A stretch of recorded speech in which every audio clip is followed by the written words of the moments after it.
So wrong. So wrong. Now I'm right. Many people ask, when can I see and where can I see Mike Steinel? Well, this Wednesday, March 29th, Professor Mike Steinel will be at the Comedy Arena in McKinney, Texas. Then on April 1st, he'll be at the University of Texas at Dallas, the Johnson Performance Hall, April Fool's Day. Spend April Fool's Day with Professor Mike Steinel. And then on April 19th, he will be streaming live from the Wine Bar in Denton, Texas. We'll ask how you can watch that. I would assume you go to MikeSteinel.com for all your Mike Steinel information. And while you're over there, pick up Saving Charlie Parker, a novel, Professor Mike Steinel's latest book. Hello, Professor. Hello, David. It's great to see you. It's great to see you. We're kind of coming back. The old gang is coming back. You know, I wrote a little song today called Feldman's Back. Is it about my back? No, it's about the daggers in it. The daggers. It's about your show. You want to hear it? Of course. I can do it live. It's got a little harp introduction here. Okay. Okay.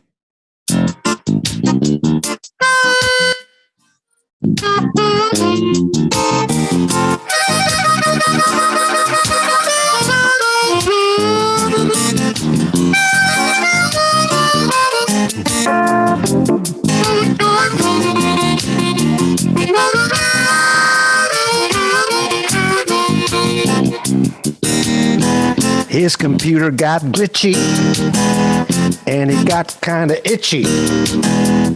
He had to make some dough, so he trimmed his show. He cut everything out, except he only did the news.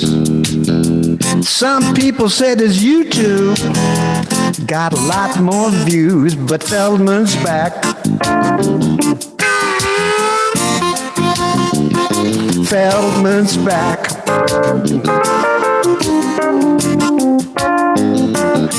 Feldman's back.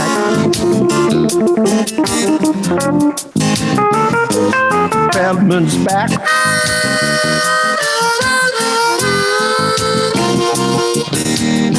He's got Harvey J.K. and the Hirschenfelds too. He's got Howie Klein, so he's not the only Jew. He rounds it all out with the profs and Marianne. We're all happy Frankenberger's back, because Frankenberger is the man. But Feldman's back. Feldman's back.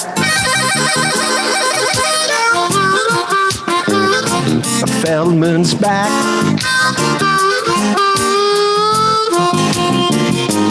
Feldman's back.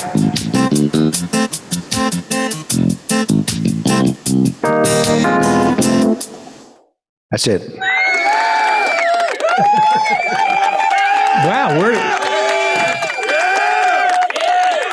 wow, the crowd. I had two, and I had to just, I had to get Jew in there. I'm sorry about that. Was that insensitive? No, not at all. Oh, man. Tell me, how are things in Texas? What do we need to know? What's going on in Denton, Texas? It's nice and warm. It's in the 80s today. A little warm. Right. We're getting, spring is budding out all over. Spring is busting out all over. I was talking to my sister today. I was going for a walk near Dixie Mansion. And I said, it's not been an easy year for anybody, including you. And I said, I think we're going to have a spring. I think spring is coming anyway, despite everybody's unhappiness. People seem People seem to be sad. Yeah. I do know why, but you were talking about in the previous segment about Willis Reed, who passed away. Yeah. And I don't know if you listen to this guy, but Tony Kornheiser has a podcast. I He's a watch sports guy, right? Yeah, great sports writer, Washington Post. I watch pardon the interruption every day at 4:30.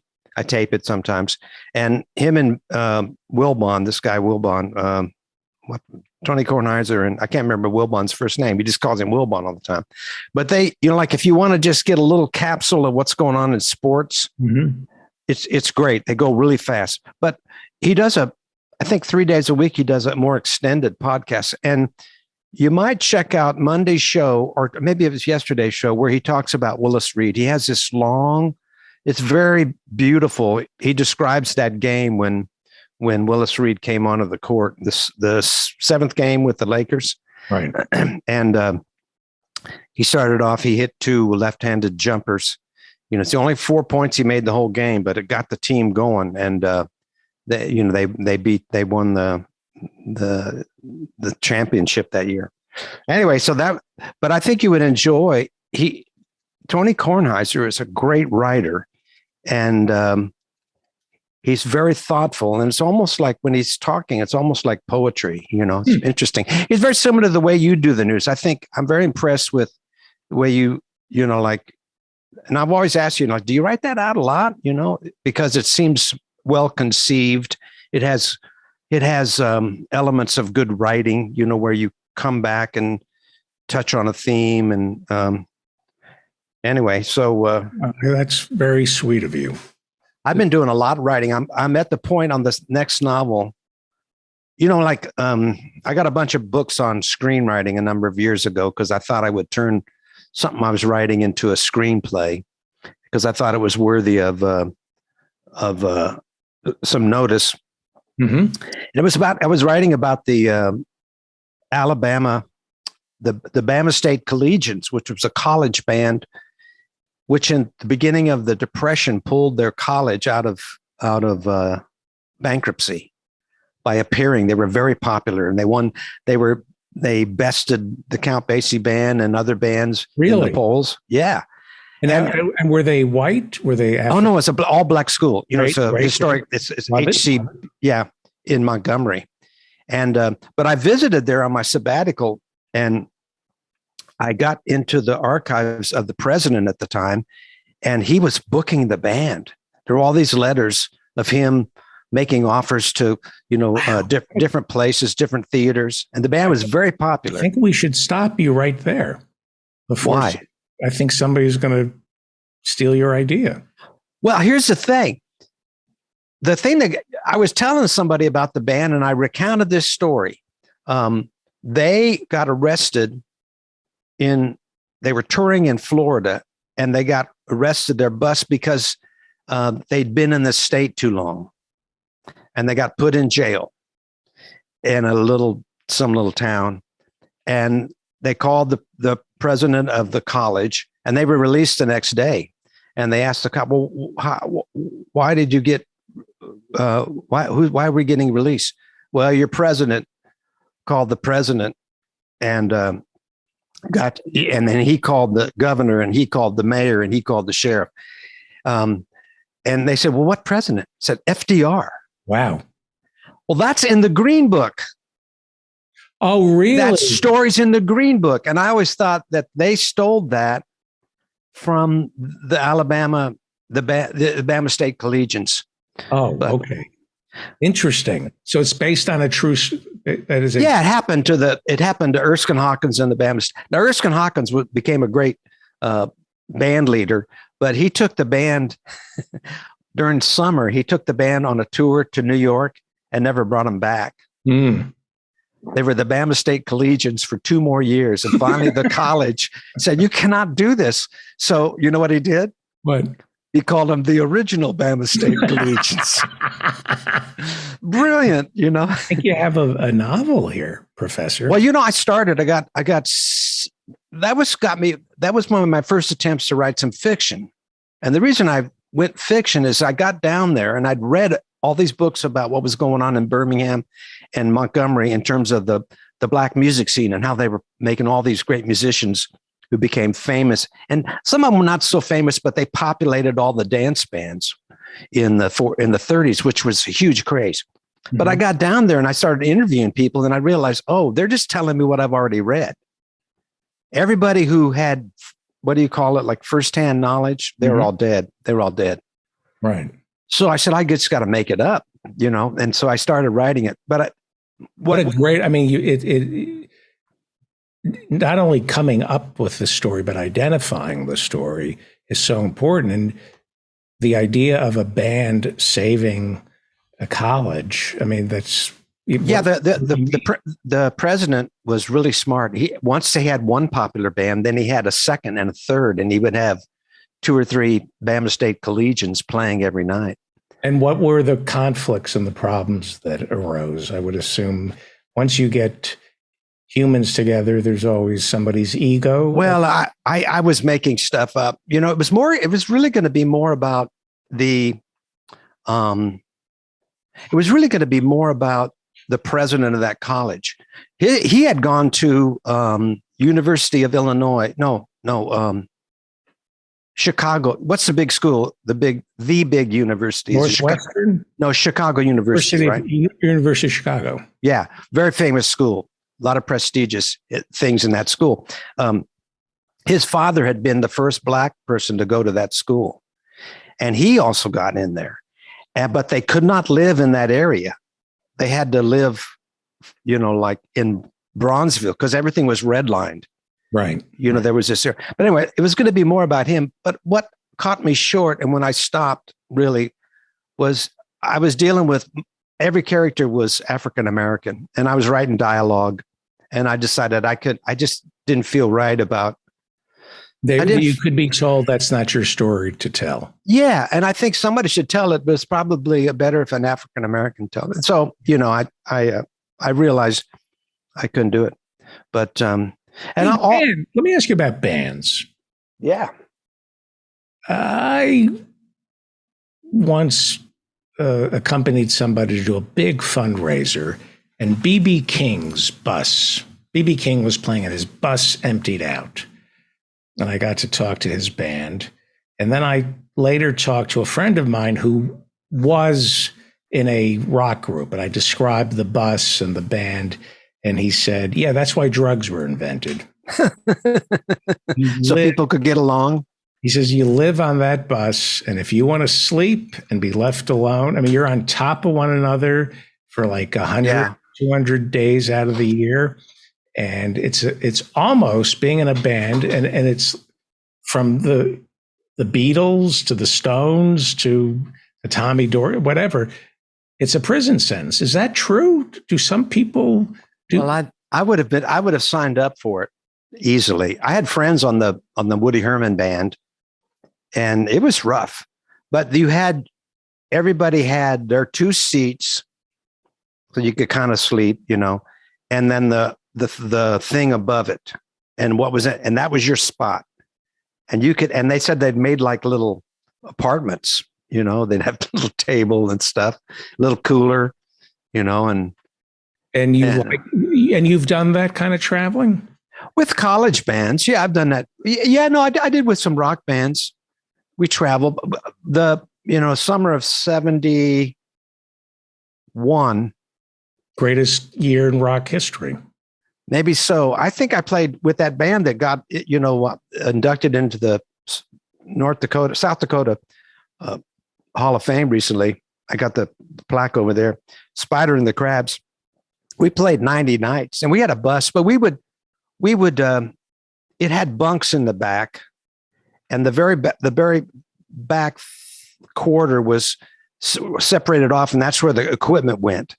Then we had bunks. We had 2 bunks that went across the whole thing of the back. And you'd lay up there. Did it ever feel like a prison? Well, you were much younger. No. Like and we would get a hotel every 2 nights. Sometimes we would show up to the gig, we'd set up, and then we'd go find a swimming pool. How did you fit the bus into the hotel rooms? I don't understand. So we would shower at a swimming pool. Or if there was a lake, we'd go to the lake, or some of the places had showers, but it was always you always like the do I shower or do I eat? That was the thing on the road. You have to choose. So you get pretty funky, you know. And then you're wearing the same clothes and it's summer. We had outfits and we, you know, wore the same stuff. Well, how do you fall in love? Oh, it's fine. It's no problem. It was the swinging 60s, David. A lot of people came out to hear the band. The first night I played with that band, it was in Storm Lake, Iowa. That's famous. No, it was Lake Okoboji, Iowa. We also played Storm Lake. Storm Lake's where where the plane went down. Buddy Holly, that's where he had played Storm Lake, and then he flew out there. Right. But we played this big, beautiful ballroom at Lake Okoboji amusement park, and we're setting up. I'm going, geez, how are we going to fill this? 2,000 kids showed up. It was packed, like the first day of, you know, school was just out. We were just on the tour, and it was a lot of fun. I did another band like that, but we traveled in a van and a car. The leader had a big Cadillac and we had a big van. And then we did, by then that was 75. We stayed in for a week. We did discos. That was during the disco thing. We would do the discos, you know, that band in 71, the Spider and the Crabs, we were once, you know, we would take turns driving the bus and we'd drive through the night. We'd play the gig and then we'd drive to the next thing and then maybe sleep, you know, find a place to sleep and then set up and play. But it was like we played the 3rd of July somewhere in Nebraska and we drove all night and we pull into this town and it's really hot. So I'm laying on the top bunk and I got the windows down of the bus and I'm in my underwear, you know. And everybody, there's like 3 of us laying, you know, and then there's people blowing. We got the windows down and it's nice. And we pulled into town, and it's back in the day when there weren't bypasses. You know, the highways went right through Main Street, right? And we get into a parade. We go like your underwear. Yeah, I'm laying there in my underwear, and people are, hey, and we're waving. We're half naked. Yeah, that was fun. And of course we drive in and I hear somebody up in the front. Why is the traffic so slow? Well, the parade had gone through and then they opened it up and it was all backed up. So we couldn't zip through, you know. I think I jumped down and threw on some trousers. I hope I did. Right. Hey, you want to hear something from my new novel? Yes, sir. Talking about bands. This new novel, Murder at Birdland, is going to be about time travel where a gentleman about my age, a little younger, is able to go back and maybe help his father, who he just found out that is his biological father, who played in bands. But he goes to 52nd Street where all the clubs are. And he has the opportunity to go hear Count Basie and Art Tatum. And then he's listening to Count Basie and he hears that people start coming in. Well, Billie Holiday is going to show up and sit in with the band. So she shows up and the place packed and it's a lot of anticipation. So I described that scene. Would you like to hear it? Yes, sir. The band members moved to the stage. The audience grew silent in anticipation, then applauded when Basie appeared with the great singer on his arm. He led her to the microphone, then leaned down into it and spoke in a dignified manner. He was the Count, after all. Ladies and gentlemen, the one, the only, Miss Billie Holiday. With that, the music started. The brass began with a strong and deliberate punch in the middle register, followed by the saxes playing legato chords with an exaggerated vibrato. The saxes, with a meticulous precision honed from years of playing together, ended their line on a staccato upbeat. Silence followed, and Holiday entered leisurely, delivering the first line of the song a cappella. She laid back on the time, making the audience wait. Some might have thought she'd forgotten the words, but there they were. The way you wear your hat. Martin knew the song. It was Can't Take That Away From Me, a Gershwin hit from the show Shall We Dance? It had been introduced in 1937 by Fred Astaire, who performed it in his own imitable debonair style as he danced around the room. Since then, just about every singer who was anything has recorded it. Bing Crosby, Ella Fitzgerald, Louis Armstrong, Mel Torme, Frank Sinatra, Tony Bennett, Rod Stewart, and even Van Morrison. At the bridge of the tune, the middle part, the lyric claims, "We may never, never meet again on the bumpy road to love." Martin had never thought about the Gershwin song as being or having sexual undertones, but now as the great singer teased each word in the line, "bumpy road to love," it bordered on the erotic. Miss Holiday let every syllable bounce in syncopation against the beat like an exotic dancer. With a dreamy look, her head back and her eyes closed, it was as if she was recalling something so amorous and sensual you might blush if she went into the details. There are very few videos of Billie Holiday, and Martin realized what a shame that was. To understand the greatness of Lady Day, you couldn't just listen, you had to watch her. The vocal was followed by an extraordinary tenor solo. Martin would find out later it was the great Wardell Gray.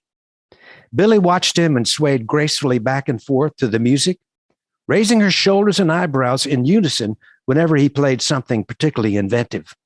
She was a great listener, not just a great performer.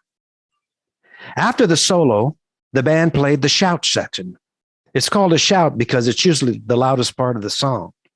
The horns in full harmony but rhythmic agreement most often will play a version of the melody with a bit more syncopation than the original statement. If the shout is well conceived and well executed, it will take the listener on a little musical trip, then drop them off at the reprise or a repeat of the original melody. Arranging is telling a story, taking the listener on a journey. Basie had some of the greatest arrangements in the business. The tune concluded and the audience erupted in applause. With her two hands still on the microphone stand and with her head tipped to one side, she smiled with closed lips and made an imperceptible series of nods that traced the arc of the room from left to right.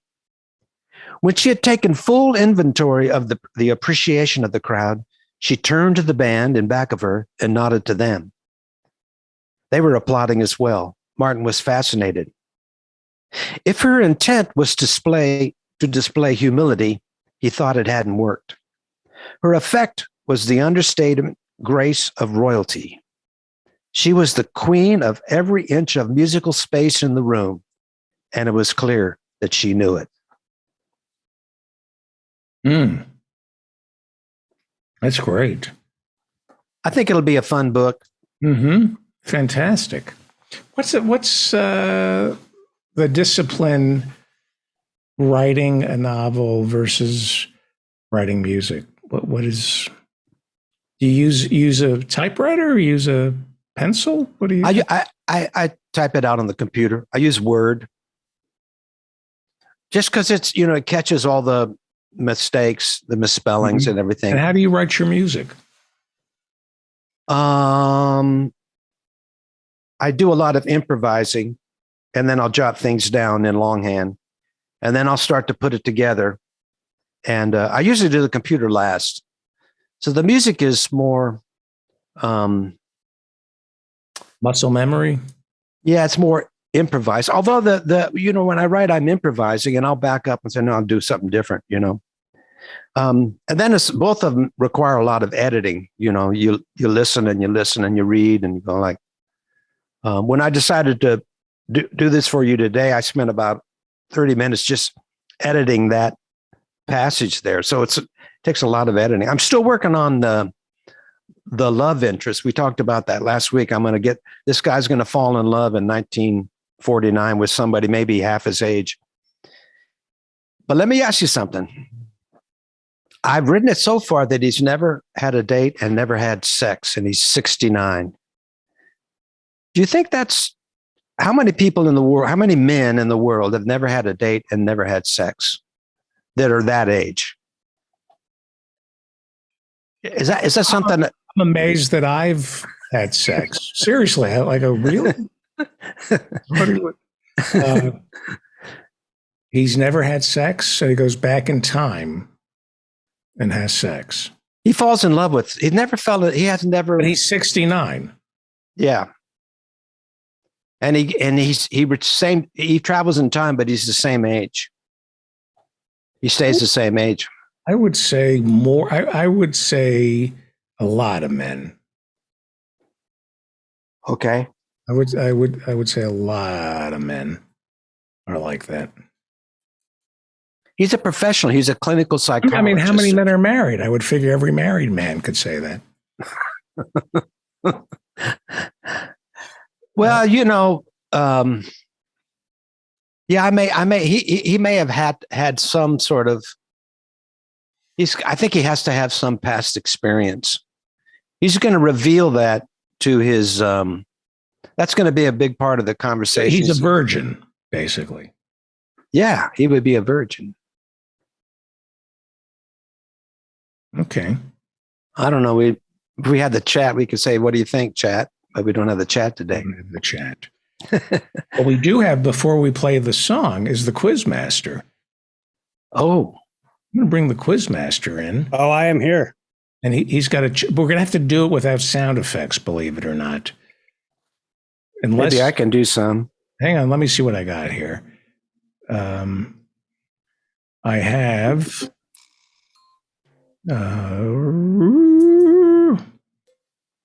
Well, since it's been a while, and I don't have the. Well, what's the topic? Let's just keep moving. We'll figure it out. On January 12th, 1966, this live-action TV series premiered on ABC and became a huge hit. What is the date? January 12th, 1966. Batman? It starred Burt Ward as a sidekick and Adam West as the Cape Crusader. Today, isn't this multiple choice? Isn't this multiple choice? That's just the intro, and the motherfucker's guessing and getting it right. You're screwed. Okay. So we have six questions today, and the guest will go first. Professor Mike. Yes. All right, so if you get it right, Ooh. if you get it wrong, that's a good one. Oh boy. Or this. I like that. That's better. If you get it wrong, I'm going to play. And you get it right. All right. Ooh. Question 1. Jack Nicholson, Jared Leto, and Heath Ledger have played this Batman nemesis, but who played him in the TV series Batman? Was it Waldorf Boccancini, Cesar Romero, Van Johnson, or Harris Glenn Milstead, a.k.a. Divine? I know this. I thought it was Frank Gorshin. No, it's Cesar Romero. I am going to agree. The correct answer is Cesar Romero. And the character is the Joker, right? That is correct. The Joker. I was thinking of the Riddler. Yeah. That is correct. That's probably one of the questions coming up. Looks pissed Everybody's off. right. Somebody's pissed off at me. Does your bird talk? No. I was talking to the bird. It just annoys me. That growth on your ass. Does it talk? I'm talking to the bird. Does the bird talk? No. Could it talk? No. Not a talking bird. Doesn't look like a talking bird to me. No, it's a conure. If I go like this, it might kiss me. He'll kiss you? Oh, that's sweet. Man, he's so tame. Momo. Mojito. So tame. It's good to see you, Dan. It is. Good to see you. Well, here's question number 2. You might not be so happy about this. David goes first. What make and model of car was the Batmobile modeled after? Was it the 1955 Lincoln Futura, the 57 Chevy Bel Air, the 54 Ford Galaxy, or the 1956 Sonarbaker Flying Rat Trap? I always have to add, give them again, please. Sure. The 55 Lincoln Futura, the 57 Chevrolet Bel Air, the 54 Ford Galaxy, or the 56 Sonarbaker Flying Rat Trap? I have no idea. I'll go. What's the first one? I'll go with the first one. The Lincoln Futura. I don't know. Professor I Mike? think it's the Bel Air. The correct answer is the 1955 Lincoln Futura. Oh,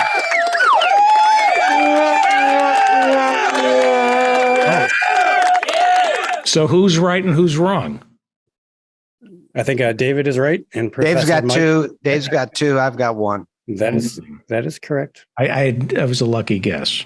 And he reads me the answers before the show starts. But at my age, the fact that I can remember it is. I wrote these in January. I don't even fucking remember them. Has it been that long? Jesus. Yeah. Oh, my God. Okay. Who's up? Question number 3, Professor Mike. Who portrayed the villain Egghead? Was it? Oh, my God. That's what I used to call. That's Mike Steinell. Before we ever met, I used to call him Egghead. Yeah. Emails. Professor. Yeah, he did. Okay, what are the choices? Burgess Meredith, Vincent Price, Victor Buono, or Shelley Yellowyoke? Shelley Yellowyoke. I think Burgess Meredith was the Penguin, I think. Right. And what was it? What was the next name? Burgess Meredith, Vincent Price, Victor Buono, and Shelley Yellowyoke. Victor Buono. I remember Victor Buono, but I'm going to disagree and say Vincent Price. The correct answer is Vincent Price.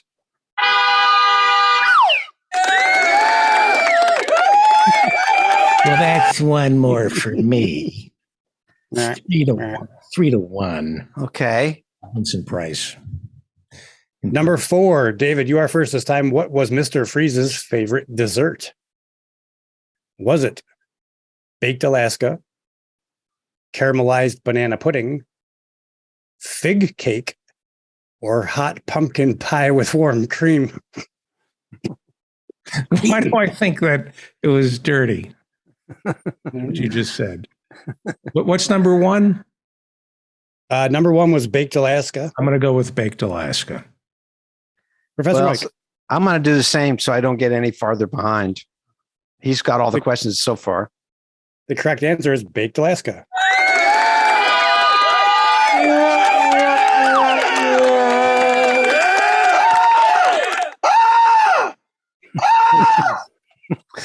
Hope That's that the guy's. pumpkin pie option. Oh, so it's Oh, 4 man. to 2. 4-2. That's right. Question number 5, Professor, you are first. Which of these was a unique feature about the series during the first and second seasons? Was it the show was filmed only at night? The actors did all their own stunts? There were 2 new episodes per week? Or the actors would hang upside down between takes? 2 new episodes per week, I Tuesday and agree. I Thursday. agree. I agree. The correct answer is there were 2 new episodes per week.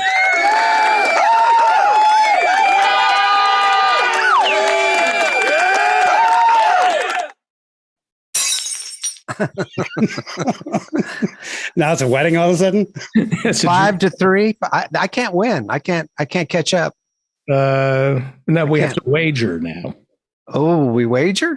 Is this the last question? This is the last question, number 6. Okay. So All right. you can wager all your points, Mm-hmm. and that would give you 6 if you. I'll do it. Got to do it. Push it all in. And then I'm all in. wager 2. Hey, you can't do it. I'll wager 2, which would bring me up to 7. But if I lose, oh yeah, then I'd be down to 3. Okay, we wager. Okay, here we go. Here we go. All right. David is first. Question number 6. Which of the Riddler's female assistants did Batman once dance the Batutsi with? Was it Molly, Moth, Betsy Boldfaced, or Christian Marquisha? Hard one. Give them to me again, please. Was it Molly, Moth, Betsy Boldface, or Christian Marquisha? I'll go with Betsy Boldface. I have no idea. I'm going to go with Molly. The correct answer is Molly.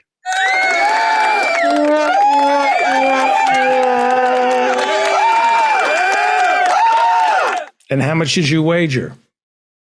I wagered everything. So I got 6.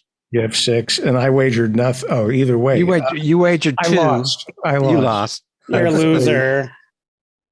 Yeah. I lost. All right. This isn't fun. It's no fun losing. Right up until I lost. You know, that was an amazing, it was so, I love that show. And it was so tongue in cheek. It was so over the top silly, you know, and it was a huge hit. Yeah. And of course you couldn't tape anything back then. And Tuesday nights, there was always, every other week, there was a basketball game. I had to go play in the pep band. My dad was the band director, and I would almost miss the game because, you know, the show was on. Mm-hmm. And we lived right across the street from the school and the gymnasium. So I could go, you know, I remember one time I came in there late. I'm going, it was Batman. Right. Anyway, all right. All right. We're going to play Traveling Light, written and performed by the great Professor Mike Steinel. And inspired by a David Feldman comment that said he never felt comfortable anywhere except a hotel room. And all he needed was a hotel room. And then he started this long list of things. And one of them was my sex doll. So that creeps in. Everything I do is inspired by David Feldman. One of my favorite songs. Here we go. Me too. Traveling Light.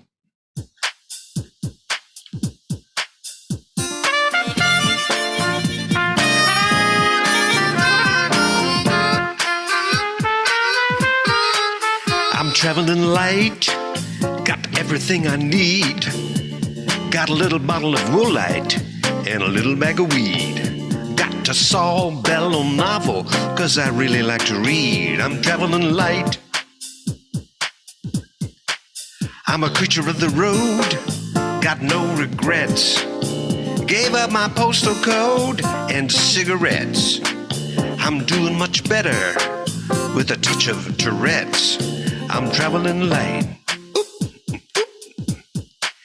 Just need a clean room in a Motel 6.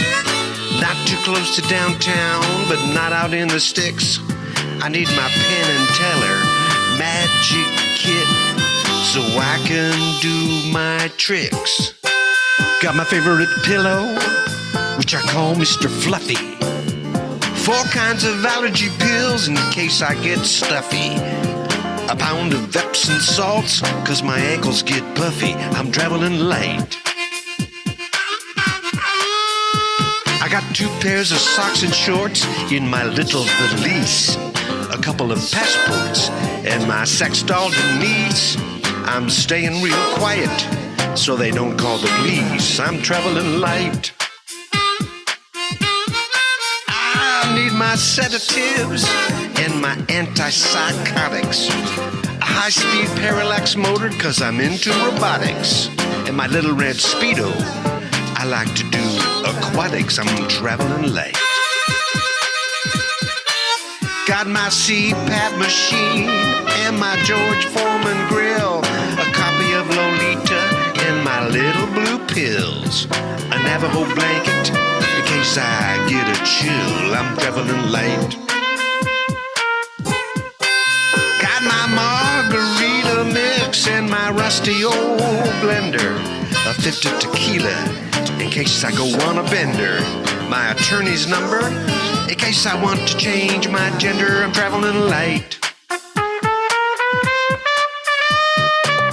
So light, so light, so light, so light, so light, so light,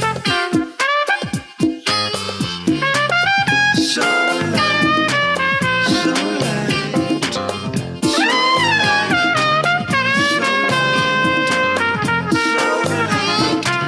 so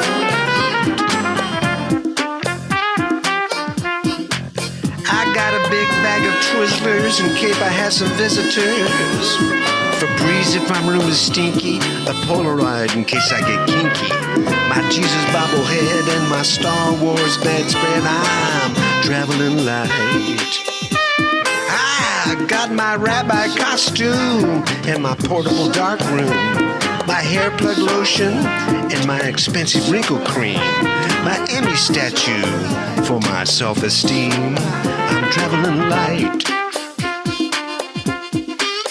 I got my podcast mixer and a fancy microphone, my exercise bike so I have a place to hang my pants, my very valuable Hummel collection, a menorah made of fish heads, a Christmas tree, I like to keep my options open, don't you know, a shoe shine kit, a skill saw, a crossword book, a large supply of mechanical pencils, a year's worth of New York magazines I've been trying to get around to read, some scripts that I've been tweaking for those people in LA, and my enemies list.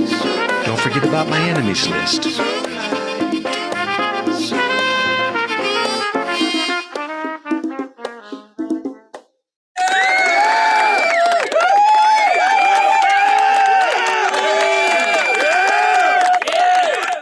I think I sent you a version that didn't have the fade out right, but that's okay. Oh, I'm missing. Hear me? Can you hear me? Can you hear me? Now I can hear you. Yeah, I potted down. Yeah, there's a different fade out on the. Yeah, I didn't do a fade out on that, but it just kind of. I think I might have heard this song more than any song. I noticed new things. It's like The Godfather. I hear you had that. You had it with the train. You had the video. Yeah. It's all on a hard drive somewhere. Professor Mike Steinel is the author of Saving Charlie Parker, a novel. Go buy it. And it also features, if you buy the multimedia version of Saving Charlie Parker, it has the song Turtle on it. Why don't you tell us the musicians who play on your multimedia version of Saving Charlie Parker? It's me, Rosanna Eckert. Who's also, I hear her on Traveling Light, right? No, that's me doing the backup. Oh, you sound like her. Well, I can sound like a girl. I can walk like a girl, and I can throw like a girl. I'm ambidextrous. Anyway, Rosanna Eckert, great singer. Steve Barnes plays drums. Let me see who plays bass. Carl Hillman's playing bass. The great Pat Coyle's on piano. Chris McGuire is on turtle. And John Adams is playing some bass on that too. That's it. That's the band. John Adams. Yeah.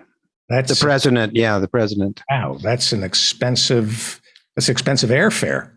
Yeah, I had to exhume him and everything. Yeah. All right, thank you. Good seeing you, David. Everybody, thank you. Thank you. See you later.